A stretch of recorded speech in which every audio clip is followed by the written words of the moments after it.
Salamlar. Salamlar. Tamam, biz hara gedirik? Biz markete. Nəyə gedirik marketə? Pişiyə yemək almağa. Pişiklərə, bir də İta. itlərə. Hə. İt var mı? İtlərim var bir dənə. Aha. Biberim də var. Aha. Və şeydir, xoşduyam ona. Aha. Heyvan Heyvan sevər. xoşduyam. Aha, mənim balam heyvansevər baladır. Mən özüm də heyvansevərəm və biz gedirik mərhəmət hissini inkişaf etdirməyə, heyvanlara yemək almağa.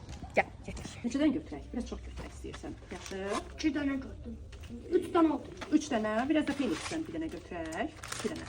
Tamam mı? 3 dənə bundan gördüm. Aha, itlər üçün də götürdün. İtlərə mən verirəm amma. Yaxşı, baş üstə.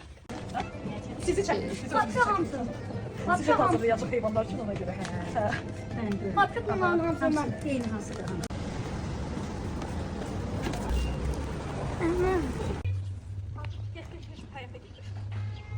Qorxam.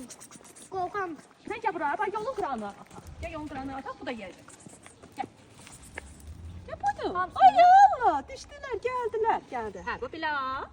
Bak, yavaş, yavaş. Yavaş at gel. Açtı, buna da ver. Bak buna da ver. Hamısını ayrıca ver. Gel, gel. İstəyir. O da istəyir. Gel, O bak da sen de, ver. gel buraya, gel buraya. Gel sen bunu böyle ne yapmış? Oğuzcu belki görsen üstüne gelir, açtı. Hamısı açtı. Şimdi sana da vereyim, sen de ayrıca ver. Gel. Gel. Al bak, git sen o tabağına, tök koy yesin. Bas, ay sağ ol. Hamısını ver. Ha ver ver. Hamısını yok. Hamısını gel bırak. İndi bu. Ha ay sağ ol.